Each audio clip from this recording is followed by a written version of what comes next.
Andrew. Alan. Well, first of all, can I just say how much I enjoyed your talk, and I learned more about the Renaissance in an hour and a half with you than I did 4 years in Florence. So, well, I don't know if that's a tribute to me or it's definitely a tribute to your education. Well, it might be both, but it's particularly interesting your comments on Francis. Today, Roger made a comment. He said we've all had rival experiences of time over these few days. So I thought let's begin with that. Have you experienced your time here with us? I've really enjoyed it. It's very unusual for me to experience this kind of time, which is time for thought and time for reflection, and time just spent listening and thinking without the general white noise of modern existence. So it's been lovely, actually. It's been really a very refreshing time, and it's felt like longer than it's actually been. Oh, good. Were there any particular talks today that have stood out for you? I would ask it because we have always, to improve the mood for following subsequent years. Well, I enjoyed listening to Roger talking about what I see as the romantic quest for something to replace God, if you like. I enjoyed his talk very much when he was talking about art as a way of rescuing moments of time, or trying to find eternity in a moment of time. And I thought that rang very true for a lot of modern experience. And although I also think it's something that happens less and less. That's interesting. So what do you think about the idea that eternity is more about depth than extension? This is something Roger said this morning. Yes, I think the language that people use to describe these experiences is always, always a bit fumbling. It never quite attaches properly to what it's trying to describe. But I think the notion of being present in a moment to such an extent that that moment then expands and becomes larger, and which may be accompanied or may not be accompanied by some intimation of the infinite.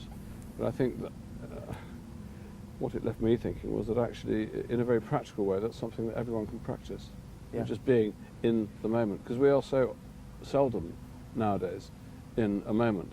Yes. We are ever increasingly, because of our technology, I think, fragmented individuals. Yes. And being pulled in lots of different directions by this terrible tyrant called the mobile phone or the computer. So to actually inhabit a space with another person is one of the things that people now, I think, find more difficult than anything. Yeah. You invoked Wordsworth this morning. Perhaps you could say a little bit more about that. Well, I was just surprised because I was listening to Roger speak about this desire that people have to try and find significance in their lives, and the way and he was looking at this tradition, if you like, of investing particular moments in life with significance and finding meaning, finding depth, going down into a particular moment. And I was just surprised that in the course of this talk I kept waiting for the name Wordsworth to appear, because I kept feeling that Roger must be talking essentially about Wordsworth, but he never once mentioned him. He mentioned Nietzsche, he mentioned Wagner. Yeah. So I just felt I had to sort of pipe up and say, surely you mean Wordsworth. Yeah. And I think I had the feeling he agreed with me, that he just hadn't mentioned him. Yeah. And then you came out with quite a great comment this morning. So I was scribbling these things down. You said, if you don't believe in God, you've got a problem. Well, I think that's been the theme of the whole of everything that everyone's been discussing, really.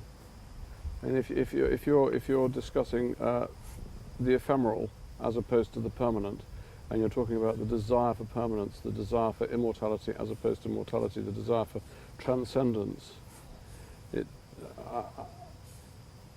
seems to me that if you don't believe in God, you have a problem. And can art solve that problem? Well, Roger thinks yes. I'm not quite so sure. Do you believe in a personal God? Or is that too personal a question? That's too personal a question to ask you. But I think that if you don't, no matter what you do, you do end up slightly just returning to yourself and returning to mundane existence. And my own belief is that there are ways outside of yourself, but they tend to lie in the God-centered direction. So you'd be on the transcendental side of the argument then? Oh, I would. I personally would be. Yes. Yeah. No, very much so. That's fantastic. That's interesting. Okay. So it's a very unfashionable position to be in.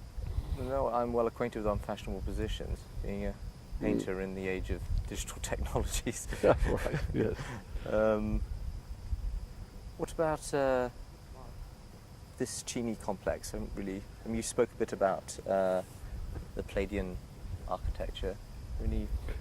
I've visited the island a number of times, mostly to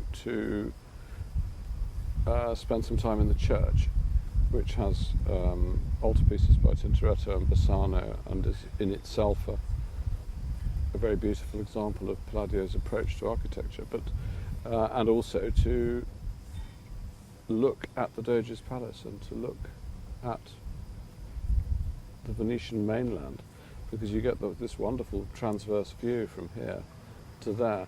But I'd never realised quite that all this existed behind. So it's rather wonderful. And there's even a brutalist amphitheatre around the corner. It's all part of the complex. Yeah. I've inspected that. I was wondering why you hadn't made it. Well, we're not allowed to because it's falling down. Oh, is it? It needs to be rebuilt. Oh, goodness. Well, it looks in good shape to me. But no, I didn't know any of this was here. And it's rather amazing. And it's extraordinary to encounter these... it's almost like Regent's Park, these green lawns on what you might have imagined to be a rather quiet and deserted Venetian island. No, they've been looking after it and they've got their lawns. You've got pomegranate trees in fruit. It's absolutely fantastic. And John Burnside reading poetry. Yeah, what more could you ask? Andrew, it's been an absolute pleasure having you here. It's been a pleasure to be here. Thank you. Fantastic. Cheers, Alan.